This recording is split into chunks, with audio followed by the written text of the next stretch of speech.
గోదాపురీశాయ రాఘవాయ మహాత్మనే వామూర్షి సీతాయ భూయా స్వస్తిరంకరం.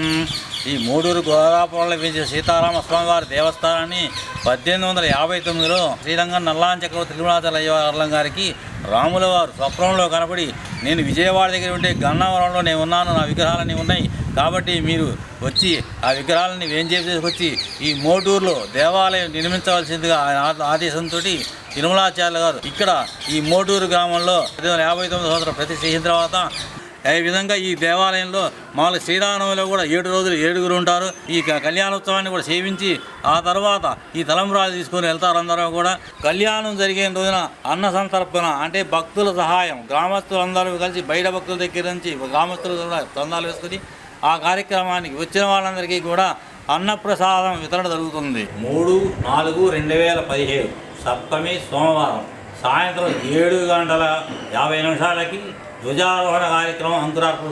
4వ తారీఖు అష్టమి మంగళవారం పెండ్లి కుమారు చేయడం, గజవాహనం ఊరేగింపు జరుగుతుందండి. తర్వాత 5వ తారీఖు నవమి రోజున మధ్యాహ్నం 12 గంటలకి శ్రీ సీతారామ స్వామి వారి తిరుగు కళ్యాణ మహోత్సవం జరుగుతుంది. రాత్రికి గ్రామోత్సవం జరుగుతుందండి. 6వ తారీఖు దశమి రోజున శ్రీ సీతారామ స్వామి వారి దేవస్థానం పట్టాభిషేక కార్యక్రమం జరుగుతుందండి. రాత్రికి పొన్ను వాహనం ఆంజనేయ స్వామితో ఊరేగింపు జరుగుతుందండి. 7/4/2017 ఏకాదశి రోజున రాత్రి 10 గంటలకి రథోత్సవ కార్యక్రమం జరుగుతుంది. 8/4/2017 ద్వాదశి స్థిరవారం. ఆ రోజు పొట్లాలు వసంతోత్సవం జరుగుతుందండి.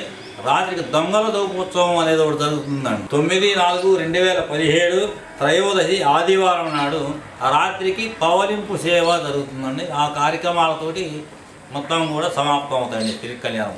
భక్తులందరూ కూడా ఈ కళ్యాణాన్ని సేవించుకొని శ్రీ సీతారామ స్వామి వారి కృపకి పాత్రలు కావాలని కోరుకుంటూ సెలవు తీసుకుంటాం.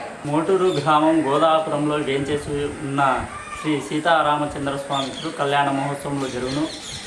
3/4/2017 నుండి 9/4/2017 వరకు సీతారామ కళ్యాణ మహోత్సవంలో జరుగును. కావున భక్తులు చేసి శ్రీ స్వామివారిని సేవించి తీర్థ ప్రసాదాలు తీసుకోవాల్సిందిగా కోరుచున్నాము. జయ శ్రీమన్నారాయణ.